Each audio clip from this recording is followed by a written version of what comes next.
Ayan. Guys, bibisitahin ko po muna itong isa sa farm ko. Pinarintahan ko po ito. Meron niyang fish pond dyan. Oh. Yan, oh. Naka-letter U yan. Tapos sa gitna ay lagyan ng garden. Ayun, yung gitna na yun. Yung dating kangkungan. Medyo na hindi siya po na hindi na alagaan ng isang mahabang panahon. Ilang buwan. Ito na. Bali, may nagrenta. Then yung magrerenta dito guys ay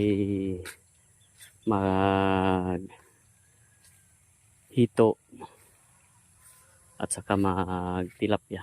At yung gitna, magtatanim po sila ng mga gulay dyan. Napakaganda ng mga kangkong. Oh. Ayan po.